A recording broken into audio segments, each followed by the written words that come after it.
So hey there all, hello everyone. दोस्तों अभी अभी जस्ट मैंने OTT पर एक्सट्रैक्शन का सेकंड पार्ट को देखकर कंप्लीट किया और मैं पूछना चाहूँगा क्या बकवास बनाया था इन्होंने ये। यार कोई हॉलीवुड को ऐसी फिल्मों बनाने से रोको यार। मतलब जॉन विक आप देखो 4 पार्ट बना दिए उन्होंने, केवल एक्शन।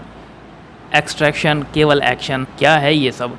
और ऐसी कई फिल्में तो ऐसे एक्शन के नाम पर आती रहती हैं और जिसमें बड़े स्टार कास्ट होते हैं उन्हें कुछ पब्लिक से अच्छे अच्छे कमेंट मिल जाते हैं और जिनमें थोड़े पुअर कास्टिंग होते हैं उन्हें बेकार मिल जाते हैं। केवल यही अंतर होता है। अब देख लीजिए जो जॉन विक का जो पार्ट 4 आया था उसमें कहीं भी आपको इमोशनल डेप्थ नहीं दिखेगा। जो जैसा कि आपने फर्स्ट पार्ट में कैरी करते हुए देखा था कि भाई उनकी वाइफ की डेथ हो जाती है, फर्स्ट सेकंड भी आप झेल लेते हो, लेकिन थर्ड और फोर्थ मैं लिटरली कहूँगा, मतलब ये मेरा पर्सनल एक्सपीरियंस है, कितने सेटिस्फाइड होते हैं मतलब बताइएगा आप ज़रूर, कि कोई कनेक्ट नहीं होता।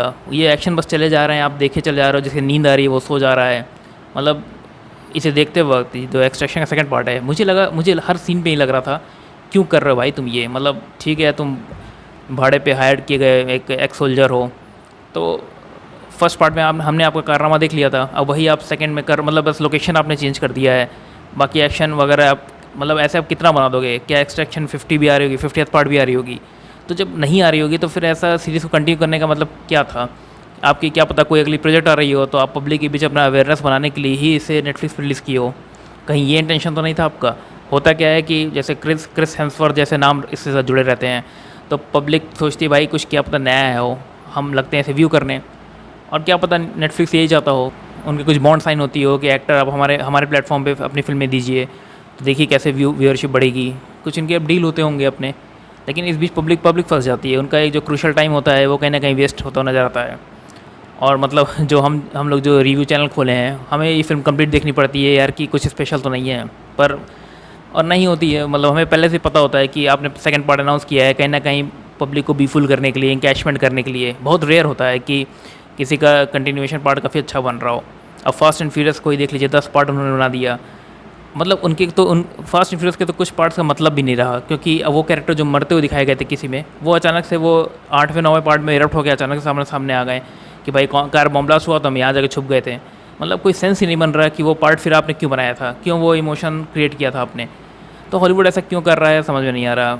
अब जैसे कि हॉलीवुड को मैंने जब से ऑब्जर्व किया है, कहीं ना कहीं 2002 के आसपास से मैं ऑब्जर्व कर रहा हूँ हॉलीवुड को, वे केवल एक ही फॉर्मूले पे चलते हैं। किसी एक्टर को उठाओ, उसका ना एक कैरेक्टराइजेशन इतना स्ट्रॉन्ग करो किसी एक फिल्म में, जैसे कि क्रिस हेम्सवर्थ को हम थॉर के नाम से जानते हैं, रॉबर्ट डॉनी जूनियर को हम आयरन मैन के नाम से जानते हैं।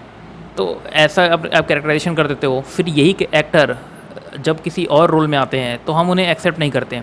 वरना आप बता दीजिए जो आयरन मैन के हैं, टोनी स्टार्क, मतलब रॉबर्ट डाउनी जूनियर, उनकी आपको कोई फिल्म याद आती है बस आयरन मैन के अलावा या मार्वल सीरीज़ के अलावा कोई फिल्म उनकी याद आती है? बिल्कुल नहीं। और आप मान लीजिए बहुत मेमोरी में स्ट्रांग होंगे तो कुछ फिल्म के नाम गिना भी देंगे, लेकिन आप खुद उस फिल्म को इतना एंजॉय नहीं किए होंगे। और ऐसा ही कुछ करियर बनता जा रहा है क्रिस हेम्सवर्थ का। फिर आपने उन्हें थॉर में इतना डीपली घुसा दिया, या पब्लिक के मन में इतना डीपली उन्हें बैठा दिया थॉर के ही उस इमेज से, कि अब उन्हें एक्सट्रैक्शन वगैरह में, वरना आप खुद सोचिए कि अगर हेम्सवर्थ को ही अगर अपने प्रोजेक्ट पे इतना कॉन्फिडेंस होता तो वो पिछले 2 पार्ट को OTT पे क्यों रिलीज़ किए चले जा रहे हैं, क्यों नहीं वो भी जॉन विक की तरह थिएटर में इसे रिलीज़ कर रहे हैं। मतलब कहीं ना कहीं वो मानते हैं कि हम मेरे इस इमेज को पब्लिक में इतना सीरियसली, मतलब कि जो कि ऑडियंस को थिएटर में पुल करके ला सके, ऐसा इमेज वो नहीं बना पाएंगे अदर देन थॉर। वो ही जानते हैं इस बात को। और जो ये ऐसे जो फिल्में होती हैं ना, जो बेबी फिजुल के पास एक्शन हुए चले जा रहे हैं, इनमें डायलॉग भी क्यों हो रहा है, मतलब आप अब वापस जाके देखोगे रिवाइंड करके, भाई ये एक्शन फिर ये वार्तालाप हो ही क्यों रहा था फिर, जब मतलब आगे आपको अनइमोशनल एकदम एक्शन दिखाए चले जाना था। अब बात करें कि आपको ये देखनी चाहिए कि नहीं, तो मेरा रिकमेंडेशन तो ये रहेगा कि don't waste your time watching this movie. और मतलब अगर आपको देखना ही है, अब देखिए चूँकि ये OTT पर रिलीज़ हुई है तो हाँ, तो आप देख सकते हो, लेकिन आप देखना भी तो ऐसे स्किप मोड पे देखना। मतलब जैसे कि ये अगर 2 घंटे की फिल्म है तो आप स्किप करके इसे आधे घंटे में ही कंप्लीट कर सकते हो। इतना मतलब सीरियसली लेने की ज़रूरत नहीं है कि भाई अब क्या देखेगा आदमी इसमें कि एक गोली वो किस पे चला रहे हैं, 2 से 3 हेलीकॉप्टर को उड़ा रहे हैं एक ही फॉर्मेट में। मतलब क्या है ये।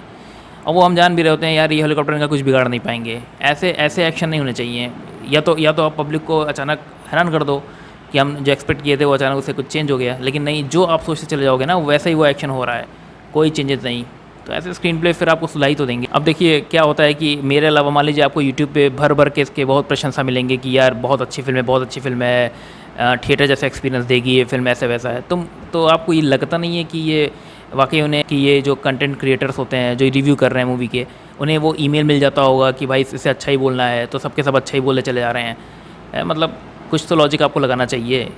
मतलब अगर अगर यहाँ से 1 साल आगे निकल जाएगी ना, तो आप में से कोई क्रिस हेम्सवर्थ की ये फिल्म, ये जो एक्सट्रैक्शन 2 है, कोई याद नहीं रखने वाला।